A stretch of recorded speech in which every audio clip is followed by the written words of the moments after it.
Musa. Fir'aun takut bahwa dalam beberapa tahun lagi orang Israel di Mesir akan bertambah banyak sehingga mereka dapat memulai pemberontakan.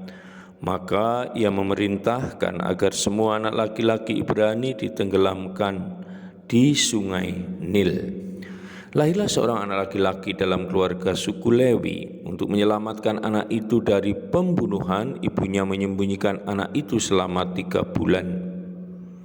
Ketika ia tidak lagi dapat menyembunyikannya, ia mengambil sebuah keranjang dari papirus dan melapisinya dengan ter. Ia memasukkan bayi itu ke dalam keranjang dan meletakkannya di tengah-tengah rumpun-rumput yang tinggi di pinggir sungai Nil.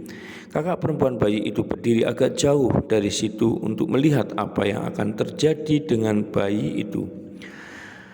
Datanglah putri Fir'aun ke sungai Nil untuk mandi. Sementara itu dayang-dayangnya berjalan-jalan di tepi sungai.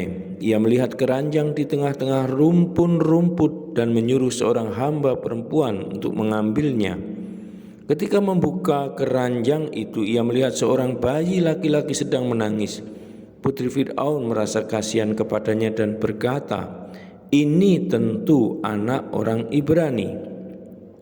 Kakak bayi itu bertanya kepada putri Fir'aun, "Maukah Tuan Putri saya carikan seorang perempuan Ibrani untuk mengasuh bayi ini untukmu?" "Baiklah," jawab putri Fir'aun kepadanya. Maka pergilah gadis itu dan memanggil ibu anak itu. Kata putri Fir'aun kepadanya, "Bawalah bayi ini dan asuhlah dia untukku, aku akan membayarmu." Wanita itu membawa bayi itu dan mengasuhnya. Anak itu bertambah besar.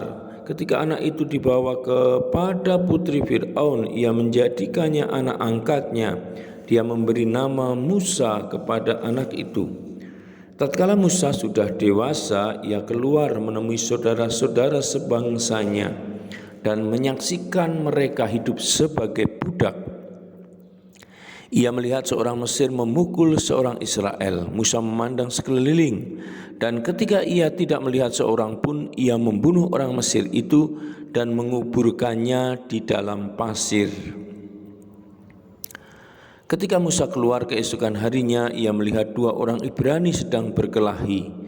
Ia berkata kepada yang seseorang, "Mengapa engkau memukul kawanmu?" Akan tetapi orang itu menjawab, "Siapa yang mengangkat engkau menjadi hakim atas kami? Apakah engkau juga akan membunuh aku seperti engkau membunuh orang Mesir itu?" Musa menjadi takut sebab ia berpikir, jelas semua orang mengetahui hal itu.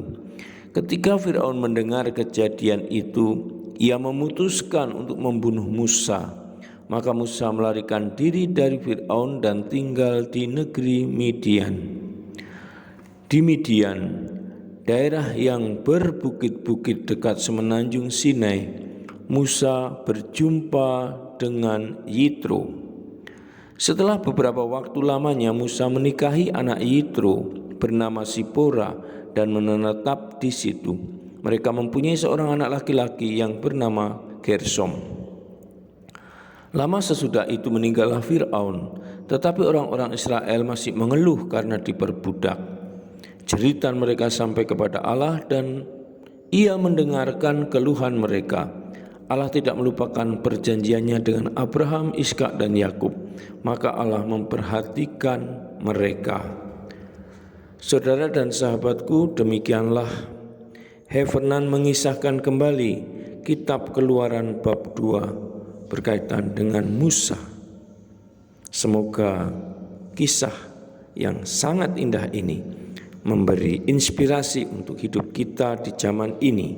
Salam, Tuhan mencintai kita semua dengan hati yang berkobar.